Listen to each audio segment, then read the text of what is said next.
Bebeklerin öksürüğünü tedavi edebilen, hafifletebilen çeşitli doğal bitkiler olabilir. Örneğin ıhlamur çayı, kekik çayı gibi bunlar özel yapılmış poşetlerde olan çaylar değil ama demleme şeklinde ılık suyun içerisine bu bitkilerin tazelerini mümkünse demleyerek bebeğe vermek dokulardaki şişliği biraz çözeceği gibi bebeği rahatlatabilir.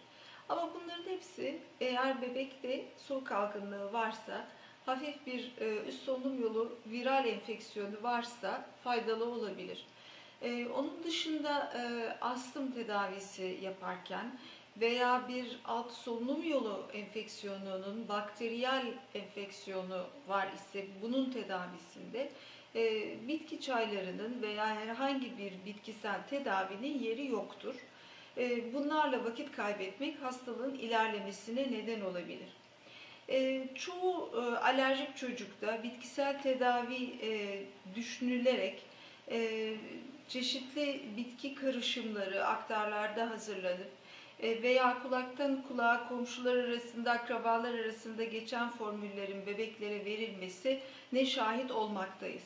Ancak bu çok doğru bir yaklaşım olmamaktadır. Çünkü bebeklerin bu bitkilerin polenlerine alerjileri olabilir ve polen alerjisi olan bebeğe o bitkiyi çay olarak da verdiğiniz takdirde veya bir başka yöntemle verdiğiniz takdirde alerjisini aksine arttırabilirsiniz. Dolayısıyla bitkiler şifalı diye düşünülse de her dozu ve herkese aynı şifayı vermeyeceğini unutmamak gerekir.